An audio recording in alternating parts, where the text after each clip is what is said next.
Hello everyone, in today's video we're going to take a look at a direct to the numbers approach. So what's a direct to the numbers approach? Well, let's take a look.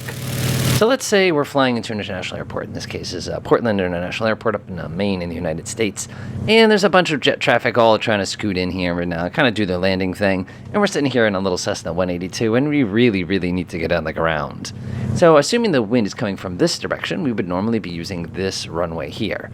So how many different ways can we get down to the ground? Well, we can enter into a left downwind and do the regular thing.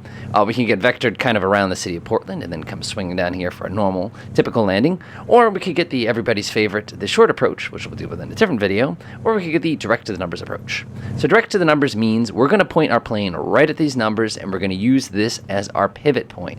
Now, what makes this approach so wild is you're basically taking your left, right, left, or left, left, left, and you're converting it into a left, left over the top of the runway. So let's go ahead and unpause and get this thing started. So what's going to be different? First things first, whenever you're executing one of these, one of the reasons they do this is because of time. So one of the things that's going to make this more challenging is we're going to have to approach the landing a little bit quicker than we typically do. So in this case, imagine that we're on our base turn for final here. But remember, our final altitude is going to have to be when we actually get down to the numbers itself. So what we're going to do now is we're going to go ahead and take advantage of the fact we can dump those flaps pretty early, get our RPM up, make sure our cowl flaps are in the closed position. They're about to get very cold.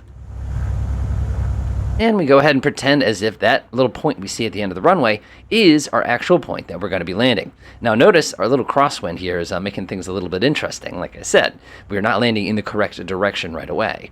So one thing I like to do is I like to kind of hold off for the last second before I get too dirty with the airplane. Normally, that sounds wrong.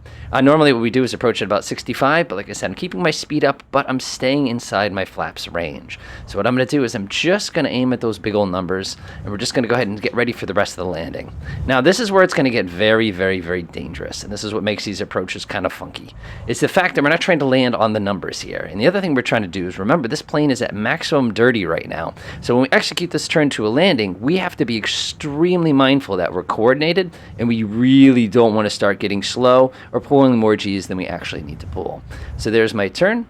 Gonna line myself up, nose up real high on a 182. Unbelievably high, by the way, in the real world.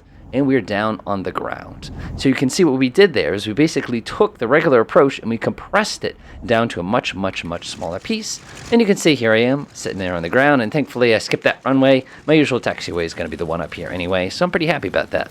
Only thing I'd do a little differently is I probably would have aimed a little bit further down the runway to touch down rather than cutting it so low and so fast. But at the very least, you get an opportunity to see that type of approach should you ever get one. Enjoy.